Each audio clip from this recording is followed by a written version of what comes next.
오늘은 2026년 연세대학교 논술 제시문 가번, 즉 순자에 나와 있는 제시문을 해설해 보는 것으로 할게.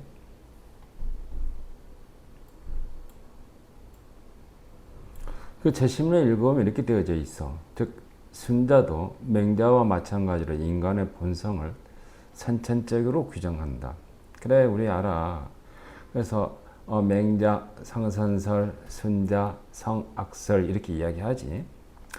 근데 순자가 그러면 인간의 본성을 선천적인 걸 규정하는데 선천적으로 규정한 이 본성이 별로 훌륭하지 않다는 이야기야. 그래서 본성이란 배우거나 노력해서 만들어지는 것이 아니라는 것. 그렇지만 인간의 도덕적 측면에 주목한 맹자와 달리 순자는 인간의 자연스러운 욕구에 주목했다. 그래 어쨌든 맹자와 순자에서의 차이는 바로 여가 있어.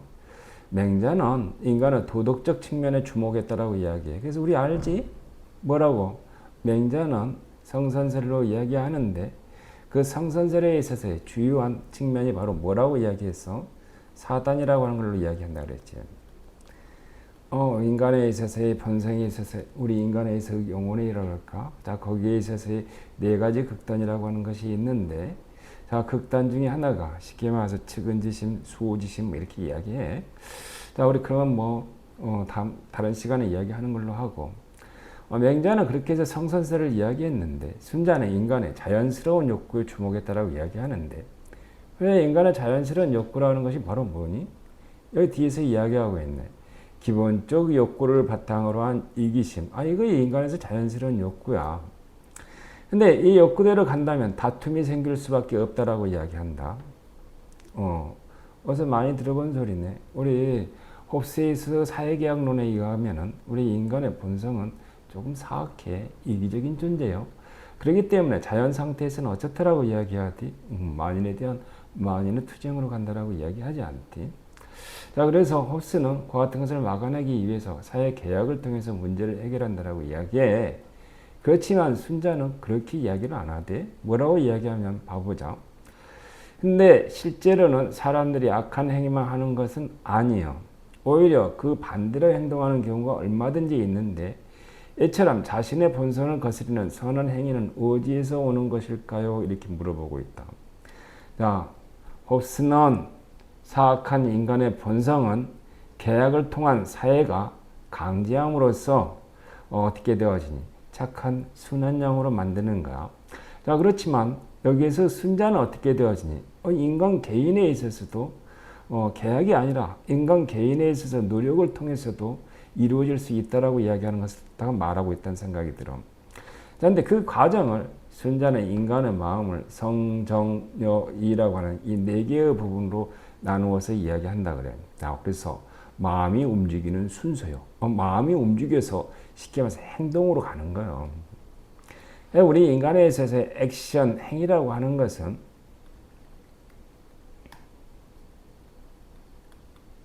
이 행위는 우리에 있어서의 영혼에서 결정해서 이루어질까 아니냐 예부에서 자, 그 과정을 갖다가 우리 영혼에서 이루어지는 네 개의 과정을 갖다가 성정여이라고 하는 것을 갖다 이야기했는데 자, 그 네 개의 단계가 구체적으로 무엇이며 어떻게 작용을 하는지를 보자는 거야. 첫 번째 단계는 사람의 가장 기본적인 부분으로서의 삶의 자연스러운 본질이죠. 날 때부터 지닌 본성이래. 요거 배고프면 먹고 싶고 목마르면 마시고 싶고 피곤하면 쉬고 싶은 생리적 본성.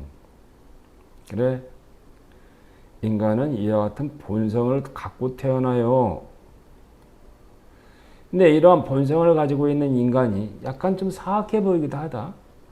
이거 보고 사악하다고 말을 할 수 있을까는 모르겠지만 기본적인 부분으로 자연스러운 본질이라는 것은 배고프면 먹고 마시고 싶고 목마르면 마시고 싶고 피곤하고 쉬고 싶고 이게 생리적 본성이요. 근데 우리는 생리적 본성대로 그대로 하게 되어지면 우리가 살고 있는 사회에서 틀림없이 좋다라고 하는 이야기는 못 들을 거야. 자, 이런 본성을 가지고 있는 인간이 구체적인 상황 속에서 놓여지게 되어지면 이모션, 감정이 생기는 거요. 순자가 첫 번째 이야기하고 있는 본성은 피상적 차원에서 이야기를 하는 것이고 이 비상적 차원에서의 기본적 본성을 가지고 있는 존재가 구체적인 상황 속에 외부 자극이 존재하게 되어지면 감정이라는 게 발생하게 되어진다는 거. 근데 그래서 정은 사람이 처한 상황에 따라 생기는 감정인데 좋다, 나쁘다, 노엽다, 슬프다, 즐겁다, 이모션을 말하는 거네. 근데 셋째 단계인 여는 여기에서 이 여자라고 하는 것은 사실은 생각할 여자예요. 고려, 배려, 그때 나오는 여자라는 말이야. 근데 이 려는 구체적인 감정이 생긴 뒤에 어떻게 할 것인가를 사고하는 작용이요. 이걸 아리스토텔레스는 이 부분을 갖다 뭐라 그러면 심사숙고라 그래요. 심사숙고의 델리버레이션. 여기서부터 이제 가게 되어지면 이성의 영역으로 들어오게 되어지는 거예요. 자, 순자에 있어서의 인간의 영혼을 갖다가 본성, 그리고 난 다음에 구체적인 상황 속에서 생겨나가는 감정, 그리고 감정대로 하면 안 되잖아. 그러니까 그것을 갖다가 이성에 있어서의 심사숙고하는 작용이라는 것이 필요해 보여.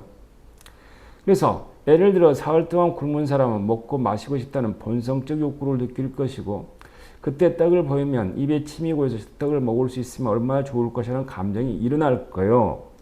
그렇지만 곁에 자기보다 더 불쌍한 어린아이나 노인이 있다면 모르는 척하고 혼자 먹을지 나누어 먹을지 아니면 그냥 다 줄지 고민하게 되어지는 거. 심사숙고하지. 이것을 갖다가 순자는 배려라고 이야기를 해. 근데 인간이 왜 착하게 되어지냐고? 이 같은 배려를 통해서 어떻게 되어지니? 여기에 있는 뭐가 쉽게 말해서 위. 이자가 여기 사람인 변에 이거 할리요. 동물이 하면은 그냥 행동할 이자이지만 이건 우리 인간이 하는 행위, 뭔가 의도적으로 한다는 이야기야. 근데 이것을 갖다가 이라고 이야기를 했다. 이게 심사숙고하고 그리고 난 다음에 이렇게 하는 것이 올바르다고 판단하는 것이 틀림없이 뭔가 여기 역할이 있을 거예요. 그리고 이것이 우리의 의지를 움직여서 행동으로 하게 되어져. 그러면서 이는 자기 본성의 욕구와 반대 방향으로 행동을 선택하고 굳센 의지로 본성을 억누르면서 참아내는 작용이요. 근데 그것이 실제로 행동을 하게 되어진다는 것은 의지 이렇게 되어지네. 순자는 본성대로 가면 결과가 악이고 본성을 거스르는 의지적 실천대로 가게 되어지면 선이기 때문에 성은 우리의 본성은 악하게 태어났지만 우리 인간은 어떻게 해? 의지에 기반해서 선한 행위를 하게 되어진다. 그래서 이라고 하는 것이 나오는 거예요. 그래서 우리 순자에 대해서 이야기하게 되면 뭐라고 이야기하니? 화성기라고 하는 말이 그래서 나오는 거예요. 우리의 본성은 말이지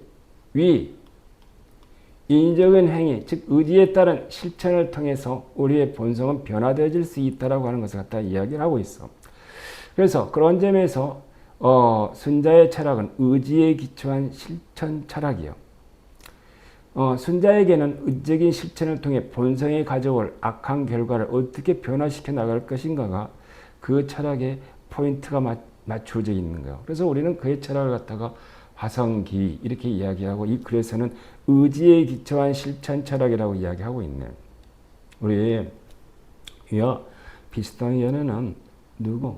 쉽게 말해서 아리스토텔레스가 쉽게 말해 자기에 있어서의 니코마코스 윤리학에서 이야기하고 있는 good action, 좋은 행위가 이루어지는 것과 별다른 차이가 없어 보여. 다만 방향이 좀 틀리다고 하는 것이지. 자, 그래서 오늘은 순자하고 아리스토텔레스에 있어서의 니코마코스 윤리학에서 이야기하는 좋은 사람이 되기 위해서 올바른 행동에 good man, 좋은 사람이 되기 위해서 right action 어떻게 이루어지는가, 올바른 행위가 어떻게 이루어지는가, 거의 문제의식이 순자와 아리스토텔레스가 비슷해 보여. 자, 그래서 그 두 사람을 갖다가 비교하는 형태로 수업을 좀 진행하려고 그래요.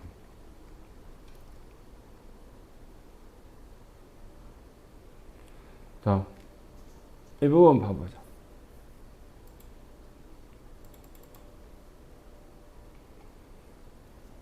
순자는 방금 이야기한 것처럼 인간의 본성에서 출발해서 이건 좀 사악해 보여. 그리고 이것이 말이야 구체적인 상황 속에서의 감정이라는 것이 생겨나고, 근데 이 감정적으로 행동하게 되어지면 요 본성에 따른 감정에 따라서 행위하게 되어지면 틀림없이 이건 나쁜 놈이 될 거예요.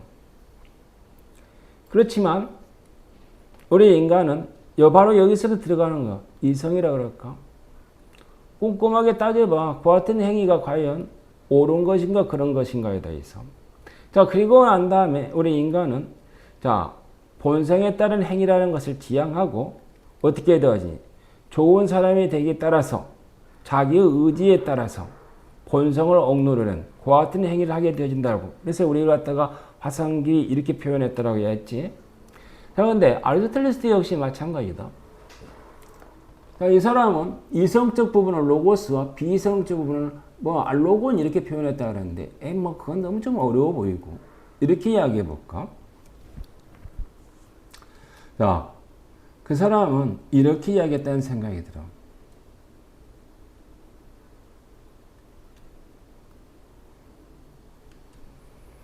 니코마코스 율리아에서 아리스토텔레스가 이야기하는 굿맨, 좋은 사람이 되려면 그때에 따라서 말이지, right action, 올바른 행동을 해야 돼.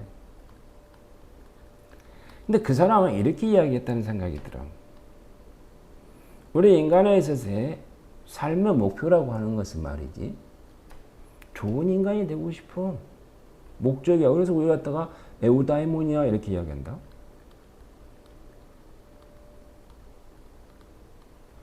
우리 이성은 틀림없이 이런 것을 봐. 우리 삶에 있어서 어떻게 하는 것이 좋은 사람이고, 그리고 그 좋음이라고 하는 것, 굿니스라 그럴까? 이거 무엇인가를 갖다가 이야기하는 것은 여기에 있는 에우다이모니아라고 하는, 유다이모니아라고 이렇게 부르던가? 자, 거기에서 하는 이야기야. 근데 이거의 행동을 하냐? 아니지. 이것이 좋음이라는 것은 알게 되어지만 이 좋음만으로 실제로 행동하게 되어지지는 않아. 우리는 좋고 나쁨이라고 하는 것을 분별을 하지만 실질적으로 그거에 따라서 행동하게 되어지지는 않아. 그래서 이 좋음이라는 것은 틀림없이 행동을 하게 되어지려면 뭐가? 의지에 따라서 이루어지는 거야. 그래, 이 의지에 따라서 그 좋음을 할 수 있는 하나의 렉시스라고 이야기하는데 습관을 만드는 거야. 아리스토텔레스는 이렇게 이야기했다 그러지 않지? 한 마리 제비가 봄을 가져오지 않는다라고. 한 마리 제비가 봄을 가져오지 않아. 그럼 어떻게 되어지니? 봄이 오려면 제비가 어떻게 되어지니? 끊임없이 와줘야 되는 거 아니야? 그냥 틀림없이 아리스토텔레스는 좋은 사람이 되어지려면 의지에 기반해서 그와 같은 행위를 할 수 있도록 우리 인간을 하나에 있어서의 하나의 습관으로 만드는 작업이 필요해 보인다는 생각이 들어. 근데 이렇게 하려면 어떻게 해야 될까? 틀림없이 구체적인 상황 속에서 행동을 하게 되어질 거야. 우리 그런 측면에서는 순자가 이야기하는 감정이라는 것도 맞아 보이네. 감정. 자, 감정에 따라서 행위하게 되어지는데 우리 냉정하게 보면 감정도 아리스토텔레스는 두 개가 있다라고 이야기해. 하나가 어떻게 되니? 이성에 반하는 감정, 이성에 별로 보탬이 되어지는 감정과 이성이 별로 보탬이 되어지지 않는 감정과 이성에 보탬이 되어지는 감정이 있더라고 이야기해. 자, 우리 이 두 개의 차이를 구분 한번 해볼까? 우리 윤리학에서 크게 보면은 감정에 주목하고 있어. 첫째. 그리고 공리주의자들, 우리 인간은 쾌락과 고통에 뭐라고? 쾌락과 고통을 플러스 마이너스 해서 어떻게 행복을 추구하는 존재, 감정적 존재라고 이야기하네. 근데 우리 그때에 있어서의 그걸 갖다가 센티언트 빙 이렇게 이야기하지 않지. 이거 어디서 배우냐 그러면은 피터 싱어에 있어서 동물윤리를 하게 되어지면 거기에서 나오는 개념이야. 그냥 우리에서 감정적 측면은 쾌락과 고통이라고 하는, 자, 그 같은 감정에서 좌우되어지는 측면 하나와, 그 다음에 또 두 번째가 우리 맨날 이야기하지 공감이라고 할까? empathy, empathetic. 그리고 그 empathy에서 나오는 sympathy 이렇게 되어지는, 즉 공감적 존재라고 하는 측면도 있어. 자, 근데 우리는 알아. 그 공감적 측면이라고 하는 것이 바로 뭐라는 것을? 공감. empathetic being이라고 그럴까? 이 empathetic being에 주목하고 있는 윤리학자들은 누구니? 데이비드 휴엄, 또 한편으로 아담 스미스 뭐 이런 사람들이 대표적인 존재예요. 그래서 이런 사람들은 윤리적 행위에서 근원을 갖다가 공감이라고 하는 이런 부분에서 찾고 있다라고 이야기하지 않았냐? 근데 아리스토텔레스도 역시 틀림없이 이 공감이라고 하는 이 부분을 주목하고 있는 것 같아요. 이게 이성적 사유의 보탬이 되어지니까. 자, 아리스토텔레스 철학은 어쨌든 한가운데 이성이 있어.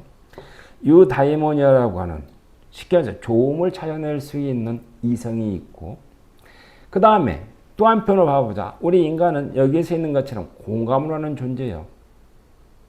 우리 공감을 하는 존재고, 그리고 공감을 통해서 보면 다양한 경우의 숫자가 나올 거예요. 아까 순자가 이야기하는 것처럼 내가 배가 고픈 상황인데 지금 얘가 떡이 있어. 그렇지만 굶주리는 애가 있고 또 노인이 있다라고 이야기해보자. 떡을 나 혼자만 처먹었을 때, 아니면 이런 사람들과 같이 나누어 먹었을 때 어떤 것이 더 좋은 것인가를 해서 생각하지 않겠냐? 계산해. 이쪽 편에가. 어떻게 보면은 아리스토텔레스는 우리 인간의 이성도 또 요거도 이성도 두 개로 있잖아. 아리스토텔레스는 감정도 두 개로 쪼개고 이성도 두 개로 쪼개더라. 유다이모니아를 찾고 있는 이성과 쉽게 말해서 옳고 그름에 대한 것을 갖다가 성찰하는 이상이라고 하는 부분이 있다 그럴까? 그리고 또 하나가 자 공감 능력을 통해서 이루어질 수 있는 다양한 상황에서 변수. 자 굶주린 상황 속에서 떡이 있는데 떡을 나 혼자만 먹을 것인가? 아니면 옆에 있는 사람과 나누어 먹을 것인가? 두 개를 갖다가 아까 앞에서 이야기했지. 이걸 갖다가 순자는 리어라고 그랬어요. 리어. 상대의 입장을 배려해준다는 거. 이거 역시 마찬가지죠. 여기에서도 심사숙고하게 되어지는 측면이 있다. 이건 이성에 있어서의 도구적 수단이라고 보는 거야. 아리스토텔레스는 우리 인간의 본성을 이성을 말이야. 하나의 성찰이라고 할 수 있는 것을 하고 있는 이성 그 자체와 또 한편은 이성을 하나의 수단과 도구로 보는 측면이 있어. 근데 감정과 이 도구에 있어서 이 두 개의 컨비네이션이랄까, 인터랙션이랄까, 자, 이 두 개가 결합되어지는 과정을 통해서 선택하게 되어져. 어떤 것이 가장 최적의 결과를 가져올 것인가. 그래서 좋은 사람이 되어지기 위해서는 어떤 것이 과연 최적일까를 갖다가 냉정하게 딜리버레이션, 심사숙고하고 그리고 그 과정 속에서 행위를 선택하게 되어져. 그럼으로써 아리스토텔레스는 굿맨, 좋은 사람이 되어지는 거야. 이렇게 이야기한다는 거야. 어째 순자와 아리스토텔레스의 차이라고 하는 건 대강 뭔가 방향은 좀 틀려 보이지만 아리스토텔레스는 틀림없이 유다이모니아를 찾고 있는 그 이성에서 출발하고 그러한 다음에 의지를 어떻게 되어지니 쉽게 말해서 한가운데에 두고 여기에서 이야기하는 심사숙고하는 이성과 공감 사과 사이에서 어떠한 행위를 갖다가 선택하는 이런 측면에서 좋은 사람이 된다라고 이야기하는데 순자는 출발이 어떻게 되어지니 본성에서도 쭉 출발해서 나오지 않대. 뭔가 방향은 틀렸는가는 모르겠지만 어쨌든 간에 좋은 사람이 되는 것을 갖다가 설명하는 과정에 있어서는 공통적으로 의지에 기반해서 설명한다는 점에서는 같다라는 생각이 들어 보이네. 자, 연세대학교 2026년에 순자에서 제일 첫 번째 지문에 대해서는 설명을 한 여기까지 할게 보면은 그리고 연세대학교 이 문제에 대한 해설이라고 하는 것은 곧 있으면 나올 수 있는 책자도 있기도 하고 또 네이버 프리미엄 콘텐츠 쪽에 그 해설에 대해서는 조금 더 구체적으로 올려놓은 부분이 있어. 다음 시간에는 2024년 연세대학교 논술시험 문제에 대해서 해설을 하는 걸로 할게.